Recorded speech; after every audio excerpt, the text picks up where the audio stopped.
పంటలను పరిశీలించడం జరిగింది. ప్రత్యేకించి అనంతపురం జిల్లాలో దాదాపు 12 లక్షల ఎకరాల్లో వేరుశనగ పంట వేశారు.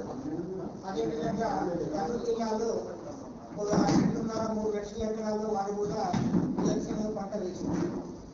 ఈ మొత్తం వేరుశనగ పంట అంతా కూడా పూర్తిగా అంటే విచిత్రంగా అంటే మామూలుగా మనకి కరువు వచ్చి సరిగా పంట అది ఎదుగుదల లేక అసలు పశుగ్రాసానికి కూడా కొరత ఏర్పడే పరిస్థితి గతంలో చూసాం.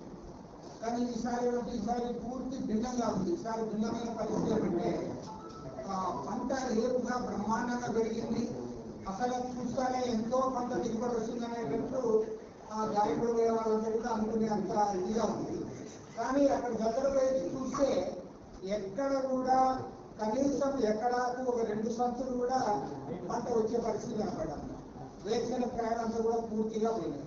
రెండోది బట్టి నిన్న గాజుల అక్కడ వాళ్ళు రైతులు చెప్పింది ఏమంటే ఇక ఈ వారం తర్వాత ఈ పశుగ్రాసం కూడా పశువులకు పనికిరాదని చెప్తారు. ఎందుకంటే ఆ పశుగ్రాసము పశువులు ఎవరైతే తింటాయో తింటే వాటికి రోగం వచ్చే అవకాశం ఉంది. ఏదో ఇదేంది కాబట్టి అది పశుగ్రాసానికి కూడా ఫంగస్ వచ్చింది కాబట్టి అది పశువులు తింటే కూడా పశువులకు కూడా ఇబ్బంది అనేది పరిస్థితి కనపడతారు. కాబట్టి ఈ సందర్భంగా ముఖ్యంగా రెవెన్యూ యంత్రాంగం వారిని కూడా కోరుతా ఉన్నాం. క్షేత్రస్థాయిలో ప్రతి విలేజ్లో కూడా వారు ఏ పంట పెట్టేవారు, అది ఏమైనా పంట పండింది, అందులో ఎంత నష్టం ఉంది, వాటిపైన అది క్షేత్రస్థాయిలో తయారు చేయాలి. అదేవిధంగా ముఖ్యమంత్రి జగన్మోహన్ రెడ్డి గారికి కూడా మీ ద్వారా విజ్ఞప్తి చేస్తా ఉన్నా, మీరు సంక్షేమ కార్యక్రమాలు పెద్దపీట వేయాలంటా ఉన్నారు, సంతోషము. కానీ అదే సందర్భంలో ఈవెన్ 2018-19 సంవత్సరం ఏదైతే ఇన్పుట్ సబ్సిడీ రావాలో ఆ ఇన్పుట్ సబ్సిడీ కూడా ఇంతవరకు రైతులకు అందలేదు.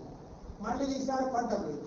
కాబట్టి అంటే ముఖ్యమంత్రి గారు స్వయంగా కర్నూలు, అనంతపురం, కడప జిల్లాలో విజిట్ చేసి పంటలు పరిశీలన చేయాలి, రైతులతో మాట్లాడాలి. ఆ రకంగా ఈ రైతులను ఆదుకోవాలని చెప్పి నేను ముందుగా విజ్ఞప్తి చేస్తా ఉన్నాను.